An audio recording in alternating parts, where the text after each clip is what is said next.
Bismillahirrahmanirrahim. Assalamualaikum warahmatullahi wabarakatuh.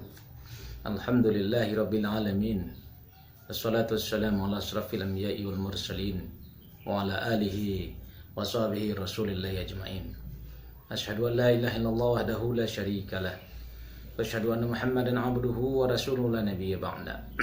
Para pemirsa dimanapun Anda berada, pada hari ini saya akan menyampaikan, kita akan membedah Buletin Dakwah Kafah.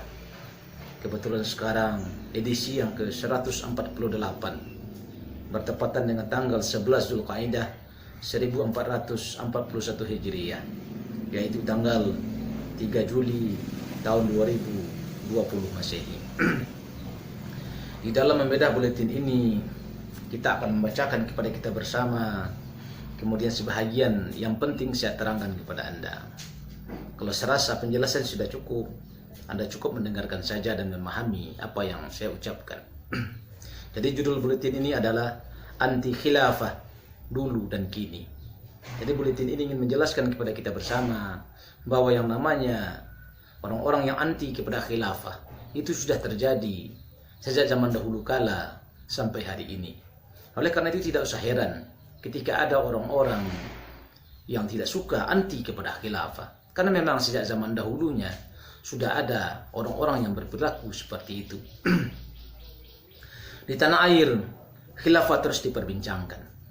Padahal pengusung utamanya, Hizbut Tahrir Indonesia, telah dicabut badan hukumnya.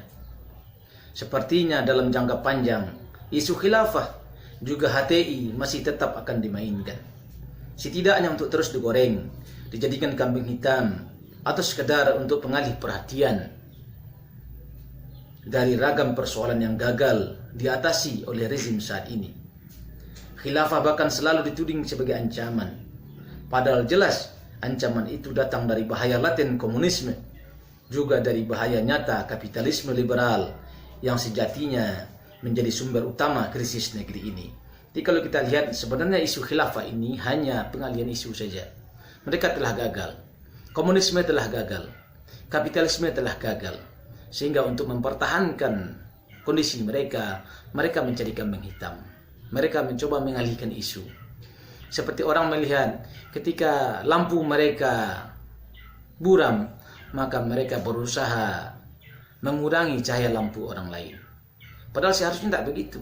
Kalau lampu cahaya kita pudar, ya perterang sajalah. Ditambah terangnya cahaya lampu kita, maka cahaya lampu orang akan pudar sendiri. Tapi ketika mereka meyakini, merasa bahwa kondisi mereka semakin pudar, bahkan semakin kelam, mereka mencoba memadamkan cahaya yang baru tumbuh. Cahaya yang baru tumbuh itu yang kita sebut dengan khilafah pada saat ini. Sikap anti khilafah bukanlah barang baru. Sudah lama disuarakan oleh kaum penjajah. Dulu pada masa penjajahan atas Nusantara, Belanda menentang setidaknya 3 ajaran Islam. Pertama haji, kedua jihad, yang ketiga khilafah. Ya. Ketiganya saling berkaitan, dituding sebagai pemicu pemberontakan kaum pribumi terhadap pemerintahan Hindia Belanda. Banyak warga pribumi yang pulang berhaji dari Makkah, yang notabene saat itu berada di bawah perwalian Khilafah Utsmaniyah, dituduh menginspirasi perlawanan. Jadi orang pulang haji dituduh sebagai inspirator perlawanan atau inspirator pemberontakan dalam kurung jihad terhadap penjajahan Belanda.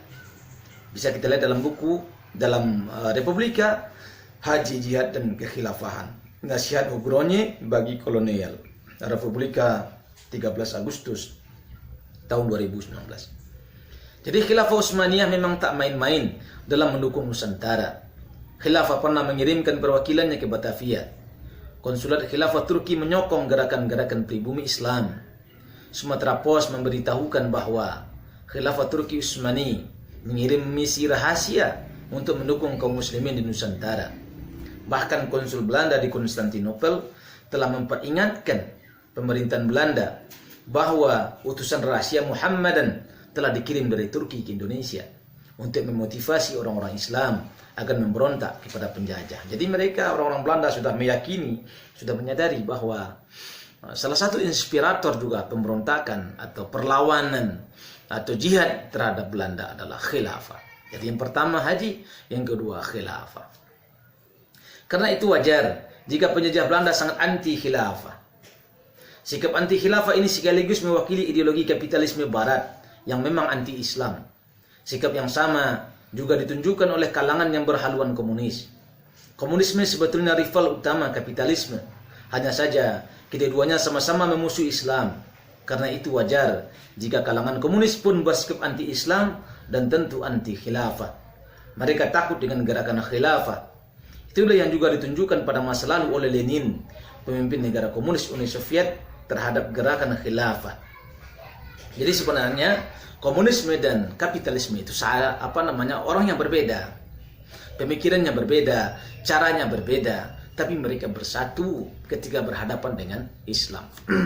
Karena itu pula, tidak lama setelah keruntuhan khilafah, ketika sejumlah tokoh muslim di Nusantara terlibat dalam upaya-upaya internasional untuk mengembalikan khilafah, kalangan komunis di Nusantara sangat tidak suka. Mereka lalu membahas soal penghapusan ini dengan nada sinis. Sejarawan muda Indonesia Septian Awi mengungkap adanya sebuah artikel di surat kabar Medan Muslimin yang dikelola Haji Misbah, seorang tokoh berhaluan komunis, pada 15 April 1924. Artikel tersebut antara lain menyatakan adalah ilusi mengharapkan khalifah membawa persatuan umat Islam, membawa kebahagiaan dan kebebasan, karena hanya komunis yang akan mampu mewujudkannya. Jadi kita bisa lihat itu, ya. Sejak dahulu kala orang-orang itu sudah mengatakan bahwa tidak mungkinlah khilafah itu bisa mempersatukan. Bahkan mereka menyatakan yang bisa mempersatukan hanya komunis. Jadi komunisme dari dahulu sampai hari ini mereka membenci khilafah. Namun demikian, menurut Septian pula, umat Islam di Nusantara tetap menginginkan khilafah tegak kembali. Mereka lalu mengadakan pertemuan Kongres Islam di Garut pada Mei 1924, atau 2 bulan setelah penghapusan khilafah. Dalam pidato pembukaan kongres yang diadakan oleh Syarikat Islam Muhammadiyah dan Al-Irsyad ini, Ki Haji Agus Salim menempatkan permasalahan ini dalam konteks perjuangan dunia Islam melawan pemerintah kolonial. Jadi sejak tahun 1924 Indonesia belum merdeka, mereka sudah bicara khilafah. Mereka mengatakan bahwa khilafah itu bukan urusan Indonesia saja, tapi ini adalah urusan kaum muslimin yang harus diperjuangkan oleh seluruh kaum muslimin. Dengan demikian, sikap anti khilafah jelas bukan barang baru. Tentu wajar sikap anti khilafah ini ditunjukkan oleh kalangan yang terpengaruh oleh ideologi kapitalisme ataupun ideologi komunisme. Jadi kalau ada orang hari ini dia tidak suka khilafah, dia benci khilafah, maka dia terkategori terpengaruh oleh dua ideologi ini, ideologi komunisme dan ideologi kapitalisme. Kenapa? Karena memang hanya kedua-duanya itulah yang membenci khilafah dari dahulu sampai hari ini. Ya. Yang tidak wajar adalah jika sikap anti khilafah ini didemonstrasikan bahkan secara vulgar oleh sebagian kalangan Islam yang mengklaim anti penjajahan kapitalis dan anti komunis. Ini yang berbahaya. Mereka mengatakan kami anti kapitalis, kami anti komunis, tapi mereka juga mengatakan kami anti khilafah. Ya. Jadi mereka mengaku Islam, mereka mengaku anak-anak pesantren, mereka sudah mengaku sudah membaca banyak kitab, tapi mereka anti kepada khilafah. Atau jangan-jangan memang ngajinya belum sampai. Ya. Tapi kalau ngajinya sampai, insya Allah serendah-rendah pengajian kita akan tahu bahwa sistem pemerintahan Islam itu namanya khilafah. So mereka semua tahu. Mereka pernah belajar Khulafaur Rasyidin. Anak TK saya sudah belajar itu Khulafaur Rasyidin. Ada Abu Bakar, ada Umar, ada Utsman, dan ada Ali. Ya. Yang tidak wajar apalagi sikap khilafah ini sejalan dengan sikap para pemimpin barat imperialis seperti mantan Presiden Amerika George Walker Bush Jr., mantan Perdana Menteri Inggris Tony Blair, pemimpin Rusia Putin, dan para pemimpin barat lain. Sekarang kita akan lihat bagaimana hubungan khilafah dan Nusantara. Sebetulnya jika sedikit saja kita mau jujur pada sejarah, bagaimana hubungan khilafah dan Nusantara, bukan saja sangat erat, bahkan khilafah punya sumbangsih nyata terhadap Nusantara. Kehadiran kaum muslimin dari wilayah Timur Tengah khilafah ke Nusantara pada masa-masa awal disebutkan pertama kali oleh agamawan dan pengembara terkenal Cina Itsing yang pada tahun 51 Hijriah atau tahun 617 Masehi sampai ke Palembang. Kerajaan Sriwijaya di Palembang merupakan kerajaan Buddha yang tercatat memberikan pengakuan terhadap kebesaran khalifah. Pengakuan ini dibuktikan dengan adanya 2 pucuk surat yang dikirim oleh Raja Sriwijaya kepada khalifah. Rajanya ketika itu bernama Sri Indrawarman atau Srinda Farman. Nah, sama orangnya, ya. Surat kepada khalifah pada zaman Bani Umayyah. Surat pertama dikirim kepada Khalifah Muawiyah dan surat kedua dikirim kepada Khalifah Umar bin Abdul Aziz. Pada perkembangan selanjutnya, hubungan khilafah dan Nusantara inilah yang menjadi faktor yang mengkonversi banyak kerajaan Hindu atau Buddha menjadi kesultanan Islam di Nusantara. Jadi dengan adanya khilafah itulah terjadi perubahan besar-besaran di Nusantara. Kaum muslimin berbondong-bondong masuk Islam. Maka kerajaan-kerajaan yang semula berupa kerajaan Hindu atau kerajaan Buddha berubah terkonversi menjadi kesultanan Islam. Salah satu contohnya Kesultanan Yogyakarta yang merupakan penerus Kesultanan Mataram Islam. Fakta ini diakui secara langsung oleh Sri Sultan Hamengkubuwono ke-10 pada Kongres Umat Islam Indonesia ke-6 di Yogyakarta. Saat itu ia menjelaskan hubungan yang erat Keraton Yogyakarta dengan Kekhilafahan Utsmani di Turki. Berbagai sumber juga telah menyebutkan kegigihan sebagian sultan di Nusantara untuk mendapatkan gelar sultan dari kekhilafahan Islam di Turki yang diwakili oleh Syarif Makkah.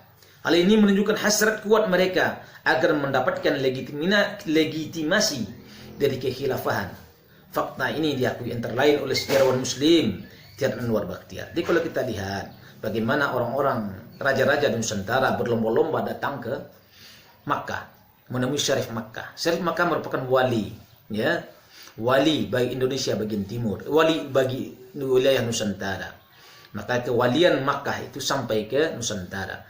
Maka para sultan-sultan datang ke Syarif Makkah untuk minta pengakuan, ya, supaya mereka diakui sebagai bagian dari kekhilafahan. Makanya ketika Sultan Agung, ya, dinobatkan menjadi Raja Mataram, Sultan Mataram, maka beliau mengirim surat, mengirim utusan ke Makkah supaya beliau mendapat gelar julukan dari Syarif Makkah. Maka dikirimlah surat. Akhirnya Syarif Makkah mengirim utusan dan melantik beliau dengan gelar Sultan Maulana Matarami. Nah, itu perlu kita ingat itu.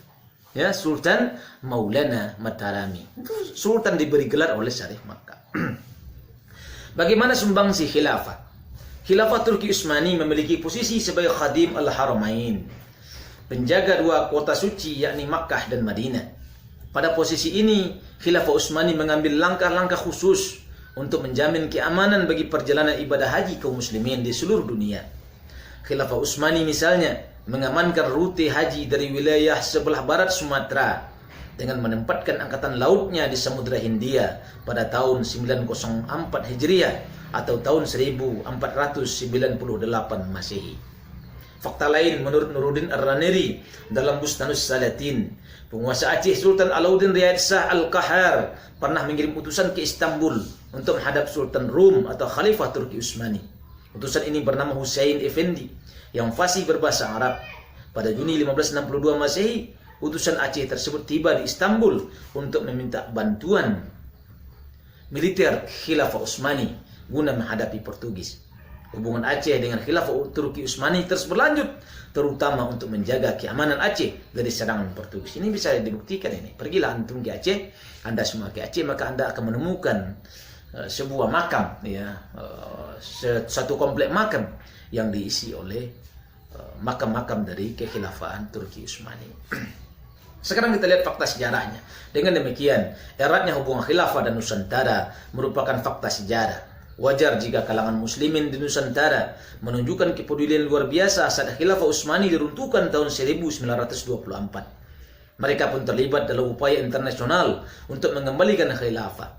Eksistensi sejarah umat Islam Nusantara dalam memperjuangkan khilafah ini telah diamini oleh para sejarawan Indonesia maupun Barat. Di antaranya Profesor Delir Nur, Profesor Akib Suminto, dan Martin van Brunissen. Delir Nur dalam disertasinya The Modernist Muslim Movement in Indonesia menyatakan bahwa umat Islam di Indonesia tak hanya berminat dalam masalah khilafah, tetapi juga merasa berkewajiban memperbincangkan dan mencari penyelesaiannya. Akib Suminto juga dalam disertasinya Politik Islam Hindia Belanda menuturkan tentang pengaruh pan-Islamisme di Indonesia dalam perjuangan khilafah saat itu. Dia menyatakan adanya kaitan erat antara paham pan-Islamisme dan jabatan khilafah, karena khalifah merupakan simbol persatuan umat Islam di seluruh belahan dunia. Jadi kalau ada orang yang mengatakan bahwa khilafah di Indonesia bukan ditolak tapi tertolak, berarti dia nak baca sejarah, dia nak ngerti sejarah, atau dia memang pura-pura, atau dia sudah lupa, atau sudah pikun dari sejarah. Ya. Hal senada diungkapkan oleh seorang orientalis Belanda, Martin van Brunissen, dalam jurnal ilmiah yang berjudul Muslim of Dutch East Indies and the Caliphate Question. Keterlibatan kaum muslimin di Nusantara dalam perjuangan mengembalikan khilafah antara lain diwakili oleh syarikat Islam, Muhammadiyah, dan para kiai dari para pesantren. Jadi Muhammadiyah, syarikat Islam, para kiai-kiai dari para pesantren di berbagai wilayah negeri ini adalah mereka bercita-cita bersatu untuk memperjuangkan tegaknya kembali khilafah. Akhirnya mereka membentuk Komite Khilafah pada 4 Oktober 1924 di Surabaya. Komite Khilafah ini diketuai oleh Wondo Sudirjo, juga dikenal sebagai Wondo Amiseno, dengan wakil ketua Ki Haji Abdul Wahab Hasbullah, yang kemudian menjadi salah satu pendiri Nahdlatul Ulama pada tahun 1926. Tujuan pembentukan Komite Khilafah ini adalah untuk ikut menuntut pengembalian Khilafah Utsmaniyah. Terakhir, alhasil, sikap anti khilafah jelas bertentangan dengan fakta sejarah. Historis. Berarti orang tak ngerti sejarah. Berarti kalau Anda tidak setuju khilafah, Anda anti khilafah, Anda mengatakan khilafah tertolak, Anda mengatakan khilafah tidak ada hubungan dengan Nusantara, Anda historis, berarti belum baca sejarah. Mulai dari sekarang Anda buka sejarah lagi, Anda baca buku lagi, Anda cari kitab-kitab lama lagi, maka Anda akan menemukan khilafah di situ. Yang lebih naif, sikap anti khilafah sejatinya sama dengan sikap membebek kepada penjajah yang menentang anti khilafah. Jadi dulu orang-orang barat, orang penjajah yang anti khilafah. Sekarang kok Anda jadi ikut-ikutan seperti penjajah? Ya, berarti Anda lebih suka penjajah daripada Islam itu sendiri. Lebih dari itu, sikap anti khilafah jelas bertentangan dengan syariahnya. Pasalnya khilafah adalah bagian dari ajaran Islam. Menegakkan khilafah adalah wajib berdasarkan ijma' sahabat maupun ijma' ulama, khususnya ulama ahlu sunnah wal jamaah. Imam An-Nawawi rahimahullah tegas menyatakan, wa ajma'u, mereka telah bersepakat, ala annahu, bahwasanya yajibu alal muslim, wajib atas seluruh kaum muslimin, nasbu khalifatin, mengangkat seorang khalifah, wa wujubihi bisyar'i la bil akal, dan kewajibannya itu berdasarkan syarak, bukan berdasarkan akal. Oleh karena itu, kalau kita bicara syariat, kalau kita bicara hukum Allah, maka kita akan tahu bahwa khilafah itu adalah ajaran Islam. Maka para pembenci khilafah itu, mereka bisa dikatakan adalah budak-budak komunisme dan budak-budak kapitalisme, atau mereka adalah kaki tangan para penjajah, budak-budak para penjajah yang masih tersisa di negeri ini. Billahi taufiq wal hidayah. Wassalamualaikum warahmatullahi wabarakatuh.